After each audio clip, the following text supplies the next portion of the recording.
Welcome to the podcast. I'm here with Casey Hughes-Wade. She is the VP of Relationships. You're going to want to see this. This is the $1 Million Mortgage Experience Podcast. I am your host, Jon Maddux.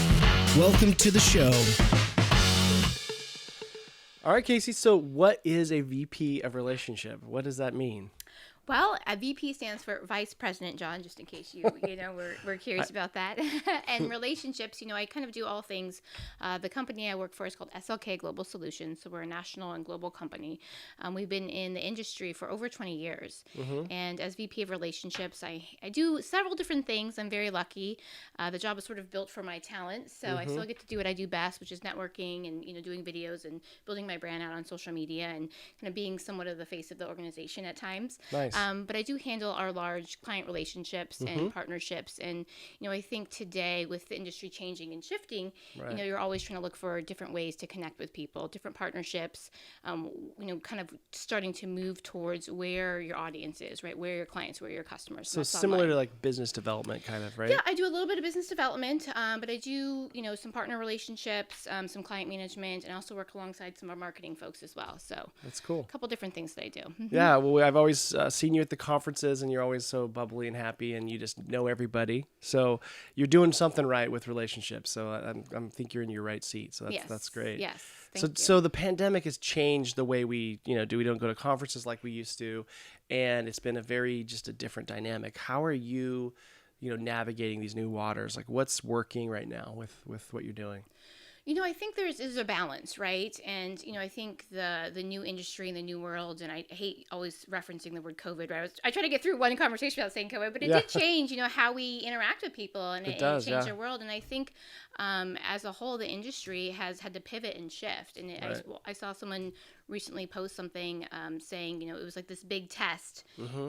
We didn't know we were going to have to take, but we took it and we passed, right? And it's about, moving everyone home and doing the, being able to connect with people in different ways. And I think it's really forced the industry and my company, myself and my career, to really go seek where your clients, where your people, right? And that's online, right? Mm-hmm. And it's moving that networking and maybe in-person relationship building skill set that I personally had or other people had, and then moving that to, a digital marketing sort of online social media presence, building out your brand. I think it's so important right now to focus on that if you haven't, and to connect with people where they are, which is online, right? Everyone's online. Everyone's on their phone, right? Like Everyone's on their phone, you drive down the road and people are driving and you're like, you don't have a Tesla. How are you doing this? Yes. And then, they're swerving or whatever. But everyone's attention is not on billboards. They're not on, they're on their computer or their phone and you got to go where their attention is, right? Absolutely.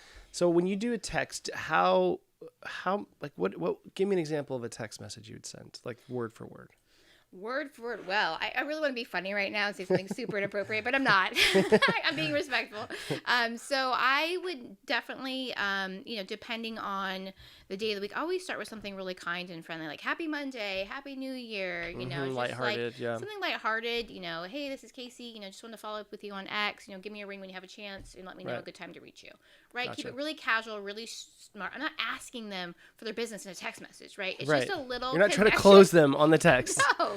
Right. I have a guy who I'm actually changing financial advisors. Mm-hmm. And, it's kind of a big decision, like moving your money around. And I've met, and this guy's really young. And, he has done a great job earning my business over the last 7 months. I have been slow. He has worked so hard and had this balance between emails and texting me and calling me and never pushing me, but just like, hey, I'm still here. Yep. I'd love to look at your portfolio. I'd love to look at this when you're ready. And just slowly, hey, Happy New Year, Merry Christmas, just little things. Just where I'm like, making it easy for you to get back to him. Yeah. I'm in. I don't even know how he got me. Like I wasn't even looking. You're right. It was like this 8-month process of him just sort of building a relationship with me. Wow, yeah. And even though he was so young, we were talking, and he's like, you're doing a great job being pregnant. I'm like, you sold me right there. Yeah. Okay. Like the fact fact that you're in your 20s and you need to compliment me that way, like, Yeah. I'm in, That's right? good, yeah. And so he's just had this way of building this relationship with me and being very compassionate and being like, I know you're so busy, and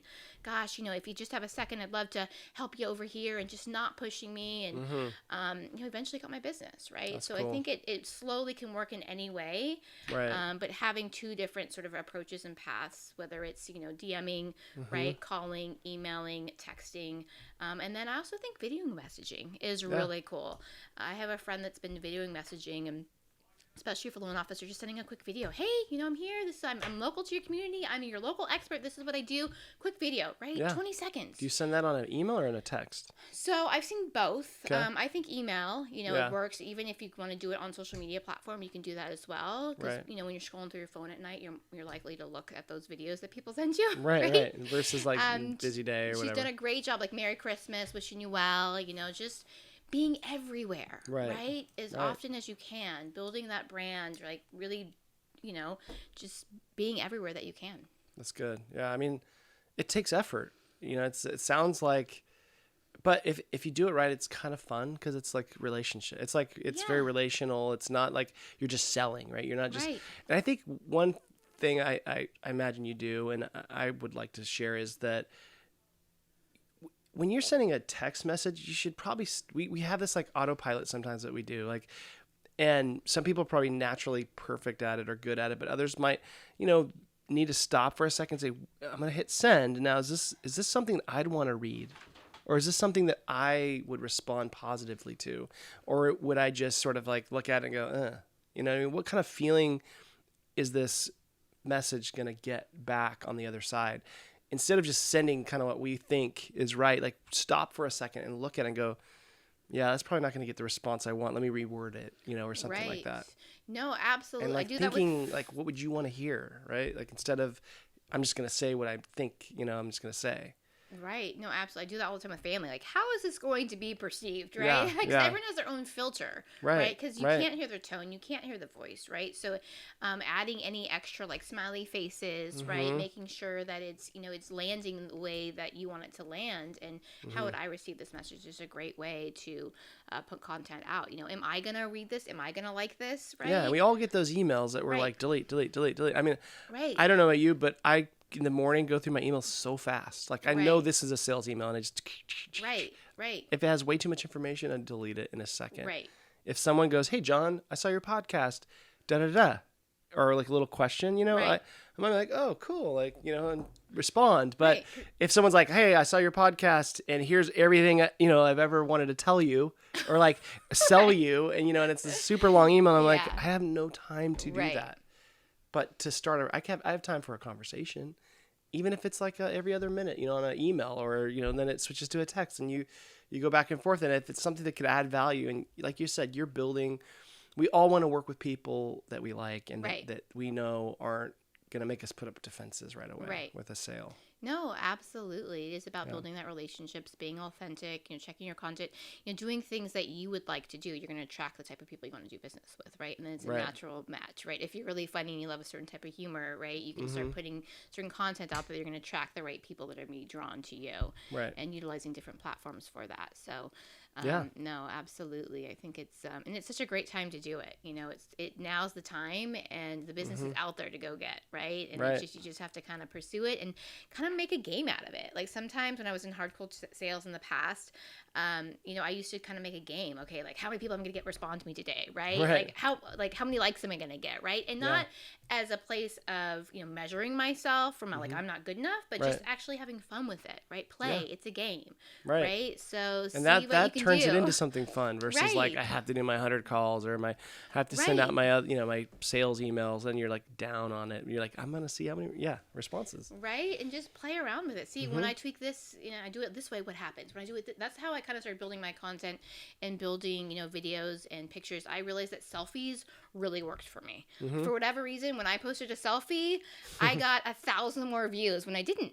That's a big significance. So I started watching and like measuring. I'm like, so what did I do? I focused on, I don't know why. Selfies were like the thing for me. Like, and my husband always jokes with me, like, you're like the selfie queen. I was like, well, because I had to get good at it because the platforms times liked it, right? Yeah. And so, really paying attention sometimes, Right. with the stats, and obviously not focusing on it and making it about that, but also, realizing that there is algorithms that you can play with. And when you play with your content and things shift, why do they shift, right? Right. So I always tell people it's a balance between, looking at it versus like making yourself feel bad about it, right?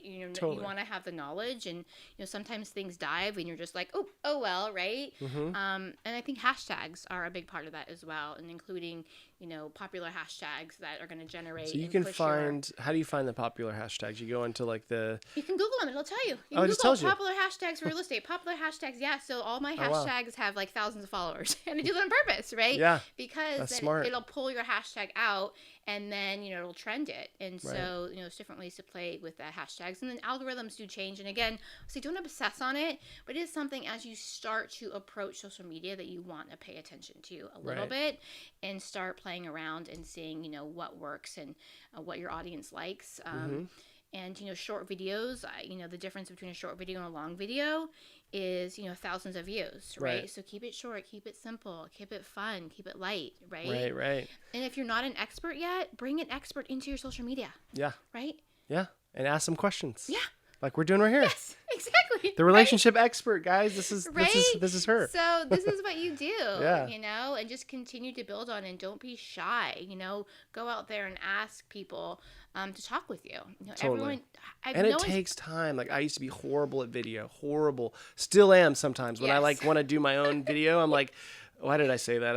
Oh God, and my kids make fun of me. Like I Yes. drink water every day or whatever I say, on the video. It's like, right. it's, Right. but you know what? You gotta play with it. Like you said, another thing that always stands out about you is you always wear a hat. Is that something that you Yes. do to stand out, or is it just like your thing, or like, can people find something that like kind of works for them that stands out? Cause it's memorable. Like I've seen you at the conferences and I'm like, the one that wears the hat, like Right. this is Kate, like you stand out. So is there like, I'm not saying that's a gimmick, but is that something that kind of makes you stand out? Like, do you? Absolutely. Clothing is definitely something that makes you stand out. And it's a funny story about the hat, and I've had people ask me about it, because it started out as sort of an accident. I was, at a conference, and, every time I closed a deal, I would buy myself something, because I felt like it was, I'm putting myself out there, I'm working really hard. So it's just a little thing, right? If I close a deal, if I got a new relationship, if I feel like I did a good job, I'd like buy myself a little treat, right? Right, so right. I'm a female, I like to shop, but I don't want to shop all the time. But if I'm doing well in business, I feel like I can. So we were in New Orleans, and I tried on this hat. My girlfriend loved it. She's like, "Oh my God, it's the best hat ever." And so That's of cool. course I wore that hat, right? Right. Because I wore the hat, and I had the response I had was just huge, and everyone loved the fact that I was different. Yeah. And rocking a hat at a mortgage conference, because Yeah. you just didn't see it like 5 years ago, No, right? So it was no. a thing, It and stands people were out like, for sure. "What?" And I didn't wear it, to some of the bigger meetings. Like I kind of spaced it out. I wore it at night, and I kind of like built it up a little bit, and I Yeah. wasn't, egregious in how I presented myself with the hat, but it was this slow building thing. And then the truth is I like wearing a hat. My hair looks better when I wear a hat. I think I look better when I wear a hat. I don't have to do my hair. Right. Win-win as a mom, right? Yeah. With kids and things. So it kind of started like it was an accident, and it just sort of built into this brand for myself. And now, in the past, when I was at conferences, if I didn't have a hat on, people I knew so well would walk right past me, and they're like, "Oh, you didn't recognize you without your hat on." So then I started not wearing the hat a little bit, because you want to obviously have balance. But absolutely, in my videos or my podcast, I have a hat on. My, Totally. any pictures I take, wear a hat, right? Because I'm And it's automatically memorable, and it's a thing that, Absolutely. like, if you stand out a little bit, you're a little different from the pack, then Right. people will remember you more. Right. It's this way. I mean, there's so many, and I call it like conformists, right? Like there's so many people that just wear the exact same thing at a conference. Like you Right. could go to a conference.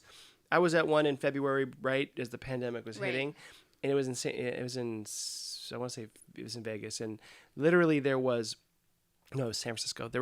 Everyone was wearing the same suit. Right. Everyone. Like it was either gray, no tie, or light blue, no tie. And it was Right. like everyone was wearing the same thing. And I was like, you just, people don't stand out when everyone's doing this. And it's easy to slip into that, like, I'm going to do what everyone else does. Right. But there's something about just having a little bit something different to stand out. No, absolutely. And I think that you don't have to be weird about it, right? And like find this weird thing. But Yeah. as you start to be authentic, and, I've had, several interviews on social media and how to kind of start. And I always say, start by finding your why, right? Start by finding that authentic Right. part of yourself. Then you can find, like, how can I stand out that's authentic to me? Right. That's not awkward. Like, John, you're not going to wear a big hoop earring, right? That wouldn't be No. authentic for you. Would you stand out? Yes. You would. But sure. is that authentic to who you are? No. It isn't. So I think that, going back and kind of finding your why, and even sometimes working with a coach or a business coach to kind of, help you navigate different parts of yourself. Because you're selling yourself, really. Yes. And because you're making relationships with people, but you're also selling yourself on why they should use you. Yes. So if you stand out and you have something that's true to yourself, then it's easier Yes. to do that. Absolutely. And I'm always about self-improvement and getting to know, different parts of yourself. I think as you get older, you can't help but like go back and figure out like, okay, yes, I love who I am, but also who do I want to be and how am I growing? Right. So I always tell people to get a coach if you're struggling in those areas of your life, your professional development, and you're kind of struggling to find yourself on social media. And you can find that authentic part of yourself to bring out into your brand. And it's, That's I good. think it's something that we all should be doing. For sure. So virtual conferences, I like real conferences. I don't like virtual conferences, Yes. but I know there's some coming, right? Yes. There's some coming up and there's some value in them. And I'm sure there's like people break off into group. Like what's going on with conferences? So I love, it's such an interesting conversation because I have different people say different things about the conferences and the virtual versus in person. And obviously we all love being in person, right? Right. And connecting. And, I went to one of I think it was the Western Secondary virtual, and I was joking around with people like, hey, meet you at the clock tower, right? Obviously there's no clock tower, but everyone knows about the clock tower, right? Because that's Right. like where you met and where you had your meetings and what you did. So I would say that all virtual conferences are not created equal, right? Yep. And you're going to want to really evaluate the platform that they're utilizing. It's going to be about the technology that they're utilizing. And I think in the beginning, no one really knew what they were doing. So the technology and the platforms they were using maybe weren't the best for networking and communicating. And you have to evaluate, do I want to spend money to attend this virtual conference? What is the tech like? So a lot of the organizations are now putting tests out on YouTube and showing you how to use their technology so you feel confident registering for their conference. Like, what value am I getting? Right. If I sponsor a booth, like, is it really a booth? What's the traction like? Yeah. What does that look People like? are going to see it. Like, Right? yeah. Exactly. So the way to really get value out of a virtual conference is, one, investigate the technology. Just call, the conference marketing person. Say, hey, what technology, are you utilizing? And we're thinking about spending some money and we want to send some people, but we want to know what our experience is going to be, right? Are we going to be able to connect with people? Is there instant message? Is there a virtual booth, right? Right. Is there any sort of contest that, people are playing to, if they come by the booth, they get something, right? Because everyone loves to win something. Sure. My colleague at one of the last conferences he attended went and applied and like won all these different things from visiting the booths. Yeah. So communicate with the conference, marketing person and figure out the technology. And then the more that you are involved in the conference, which is hard for us being at our desk because we're multitaskers, and I'm sure you have like two screens, right? And you're doing like so many different things, and you're getting deals, and you're trying to close stuff, and you want to be about business in the moment, but you also, want to stay in the know, right? And understand. Know what's coming, know what's up. Yeah, and the conference is a great way to continue to educate yourself and be an expert, right, in your industry. So Absolutely. whether you're an organization, whether you're a salesperson, whether you're a CEO, you want to continue to make sure you're relative and you know what's company, what's coming, what's happening in the industry. So, I always say if you can sponsor something, you're going to get more value out of it, right? You're going to get your brand out of it. You're going to be able to participate at a different level. They're going to see your logo. Right. And then you can send, at least a couple people. But if you're sitting on the sidelines just watching and not paying attention, it's the same at a conference. If you register for a conference, but you're across town doing something else, you're not getting anything at the conference. Sure, right? sure. So it's the same thing, Yeah. right? So you have to kind of be at your desk, Pay attention. schedule some time out on your calendar, research the sessions in advance. Yeah. So look at the sessions, say, okay, these are the 3 I definitely want to attend.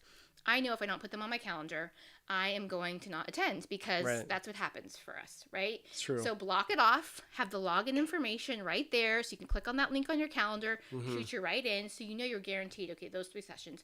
Now, have an agenda prior to attending the conference. Okay, what do I want to get? Okay, I'm going to connect with 3 new people, right? So now you have kind of a plan going into the conference of what you want to get. So instead of kind of sitting back at a booth or, knowing you're going to catch some people at the bar or, the way we kind of used to interact, ask for meetings up front. Say, hey, obviously you're not going to connect at the conference that's weird, right? Right. Come to my virtual. But if you know that person, you look through the attendee list, you say, hey, I know that person. I haven't talked to them in 6 months. Yeah. And just say, hey, I saw you're attending, saw your name, would love to catch up. And you just do a face-to-face, like Yeah. That's all how that You can works. do like a little video, you know. They have the Zoom. So I haven't really connected with people during the conference, but I've seen them on the list. You know, like a good friend of mine, and owns a mortgage company in Bakersfield. I saw him, and he was online. I thought, oh my God, I haven't talked to him in 6 months. Yeah. So I shot him an email. I even shot him a DM in the conference platform. I said, hey, we need to catch up. He's like, absolutely. I'm like, okay, great. I'm gonna send you an email. Let's schedule some time. Yep. And then we scheduled, a Zoom call, whatever, the following week. So it's a great way to keep in touch with your relationships, but you have to have a plan. You have to have an agenda. Right. What do you want to get out of it? How are you going to participate? What are you going to get back? Yeah. Right? I mean, instead of sitting back, again, it's the same thing about instead of sitting back and letting business come to you, how are you going to participate? How are you going to continue to network, build relationships at these conferences? So I think that's kind of the best way to approach the conferences. It's about the technology, about your participation. And I would also say, the conferences that are thriving right now, I think, are the ones that are affordable.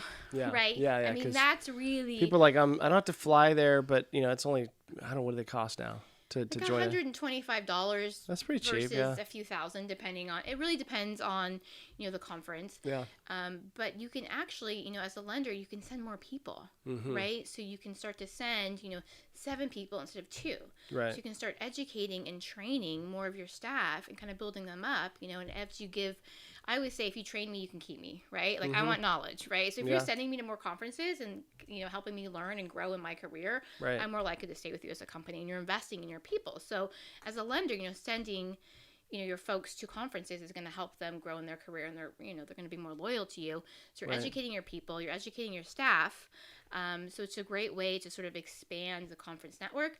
However, you want to also, obviously be careful that they are actually attending and they're not pulling away from their job, right? So if you're paying for somebody, what are they getting out of it? Sure. So I think the free conferences are interesting. I know Housing Wire has done a great job promoting some tech demo days, and it's free for participants, and I've seen them on LinkedIn. I signed up for a couple of them, and I'm always wanting to check out new technology out there, and I'm sure you are as well, like what's out there, what's happening, and if I can log on and check out some technology for free, I'm going to do that, right? For sure, yeah. So I think that's really neat that they're doing that. The next mortgage events, they're mortgage technology events, originally catered kind of towards female executives, has done a great job continuing to building their brand on social media, continue to put out conference information, but making it free. Yeah. So like everyone attends, right? And they add a lot of value with their mentoring and their and keeping us relative on what's happening in the industry, but at no cost to the industry, That's right? good. Which is really huge. So I'm a fan of the conferences that are trying to find that balance between, still making money, but also making it reasonable for people to attend. Right. And exciting. They still have to have a good speaker or something that's interesting. Yeah, absolutely. And like you said, the technology, which I wanted to ask you, Yes. what, because most of our listeners are mortgage loan originators, right?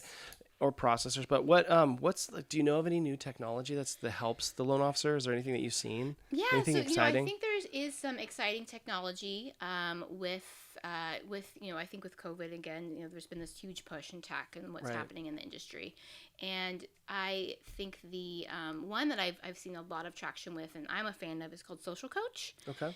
So it's either for a loan officer or it's for a mortgage company. It's basically a social media platform, right, for managing social media content. So the loan officer can go in, there's subscription, and there's already content built in, so you can update the content yourself and kind of make it more you, or you can find a coach, right? If you're new to social media and you're trying to figure out how do I put myself out there, you can kind of find how a to coach. get people to interact with your stuff. Right. You can actually get a coach within the platform who's going to help you and kind of guide you and be your expert. And they're like mortgage people too, right? Like they know mortgages. Yeah, this is when I say social, this is like focused on mortgage. Yeah, absolutely. Yeah. No, it's because I could see someone like, what's a 1003 form? Like they don't know what in 1003, Right.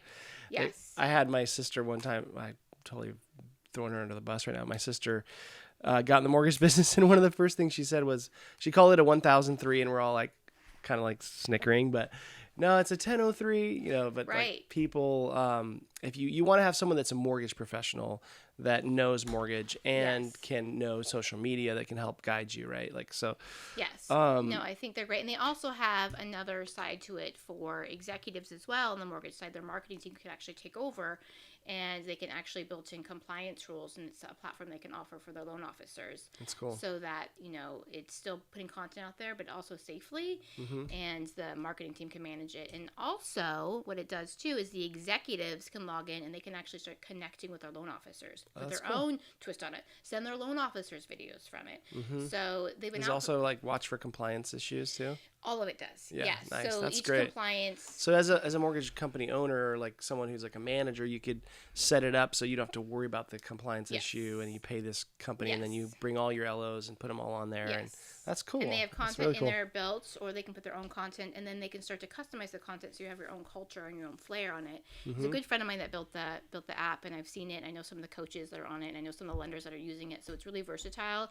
And, I think there's going to be a pretty big push for compliance. So I think there's something you're going to want to, obviously want to look out for. You don't want to get fined. That's not fun. Yes. Compliance is one of those things. Right. So safely. Yes. Safely post. So tell me about women in mortgage hashtag. Yes. Women in mortgage. That's important because when, sometimes like, the visual of a mortgage broker or mortgage loan officer might be this old person, a guy behind a desk with gray hair and, and like just with a big pen, just that's the visual. But like there's a lot of really successful women in mortgage. And tell us what's going on. What is it? So, I think there's always been successful women in mortgage, but I think that with the social media push and, some of the shifts that have happened, they're out there more a little bit, and they're connecting and communicating more. And there's been some communities like Empower or the Next, mortgage events, and there might be some even local networking things that are supporting women. And really, there's been this shift between females, like being against each other, right? Because we've grown up, and I'm not one of those females. I have a lot of female friends. Like, I have too many sometimes. I'm like, whoa, slow down the female friends, right? I really connect with females. But a lot of females haven't been taught to connect with females in an authentic way that's not competitive. Right. Right? And supporting so in business, each other, too, right? So right? even though you're doing the same thing, and maybe you have same areas, right? If you're a loan officer, how do you support each other, right? Maybe if you can't get this deal done, you can refer it to someone else. So really connecting and building friendships and building upon, building together instead of being separate and being like, well, she might take my job, or she's gonna, there is this being competitive versus being there is this trend, right? And so it's a conversation that's been started by several organizations, and I think it's helped women really connect. And I'm part of a couple networking groups that, and some of them are loan officers, some of them are real estate agents, some of them are, mortgage bankers, some of them, it's a really wide variety. And we meet once a month, and you can kind of show up if you want or not. And we just connect and we hang out and we talk about what it's like, being a wife or a mom or a business. And we laugh, and, they've been, supporting me through my pregnancy, and just having this community that's so important. Because you have something in common. You have this mortgage thing, right? That we all are like, it's almost like a curse when you get in the mortgage business. You can't leave it.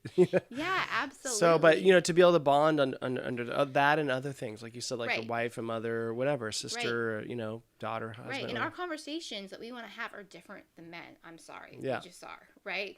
I've been to conferences, and the conversations that, sometimes you have, it's like always in a sports bar, right? And it's always like, I don't know, like I just, and so there's been the pivot and the shift that women can start to connect and talk about things that we want to talk about, and really supporting each other and being in an environment that's fun and female focused, and it's not against men. Men are totally included, but instead of having them lead the conversation, we're leading the conversation. That's awesome. And that's growing right now. Is it growing?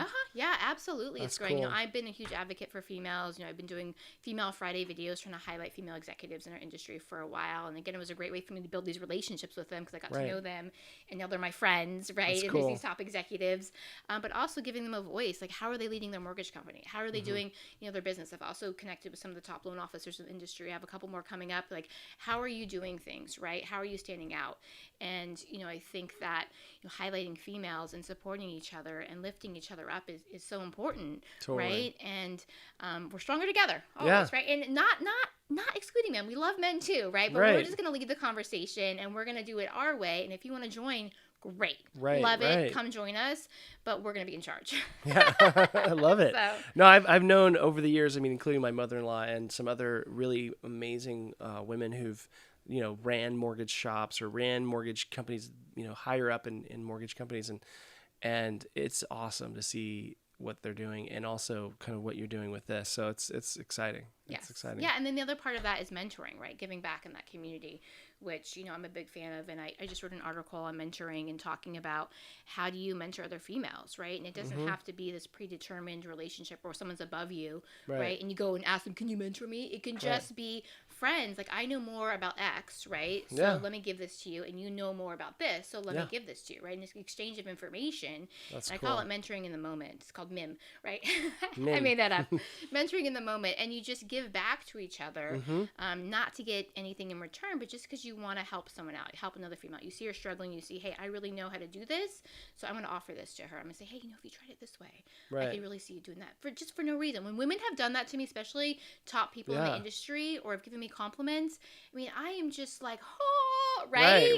When another woman gives to me, I'm just like, oh my gosh, I want to give back to you too. How can I help you, right? That's so cool. So connecting and mentoring, I think, is such an important part of women in mortgage. Yeah, and it's bringing people together, like you said. With comes back to relationships. Yes, it's building all about relationships always. It's right? important. Yeah.